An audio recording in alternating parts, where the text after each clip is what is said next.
Joe Rogan Experience. Train by day, Joe Rogan podcast by night, all day. You don't use headphones, huh? Messes up my hair. Good to see you.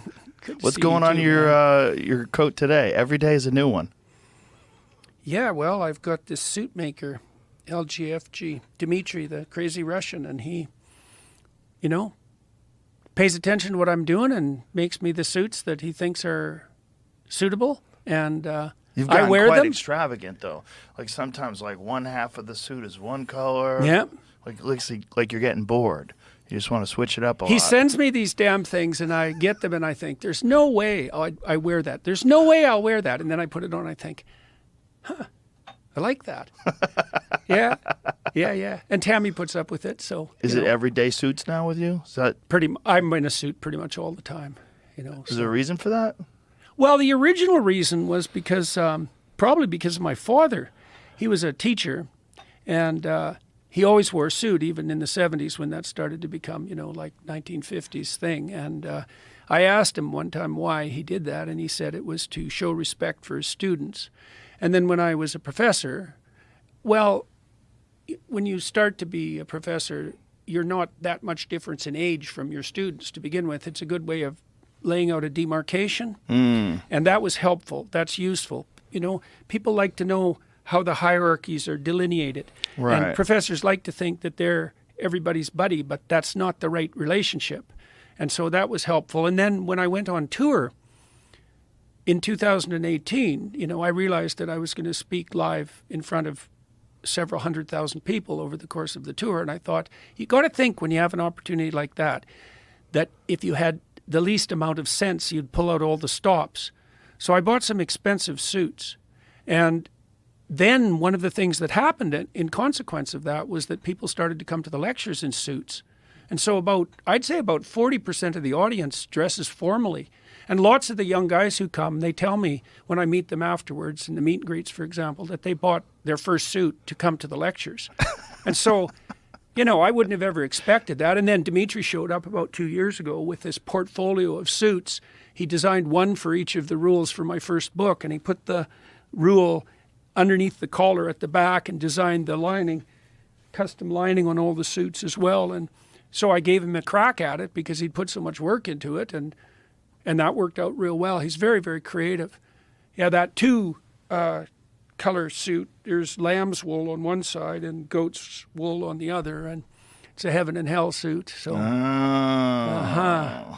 Yeah, no kidding, eh? And this is covered with iconography, Christian or Catholic and Orthodox. I've got one of each, and that's because I was out on tour with my new book, which is called Who Wrestle With God, which we will talk about today, I hope. So that's the suit how does story, one wrestle man. with God? Do you wrestle with God? With every word. So what does that mean? Well, look, man. Part of the reason that you're so successful, in my opinion, is because you actually say what you think. Like, you're not putting on a show. Actually, you have no reason to put on a show. You put on a whole bunch of shows, and they've already been successful. And you're actually asking the questions that are genuine questions, and people can trust you because of that. And that means that you're letting the words emerge as they come to you. And doing that with each word, that's a decision, because you can use your language to manipulate, and you can use your language for your own, say, hedonistic purposes or to gain power. Or you can just say what you think. All of those different choices are a decision. That's a wrestling. That's a moral decision. And it shines in every word. And so it's super important. That's part of the reason why in the Christian canon, the word is the basis of reality, right? It's the it's the process that generates the order that's good out of possibility and chaos, right? And so and Israel, the word Israel means we who wrestle with God. So that's the chosen people, right?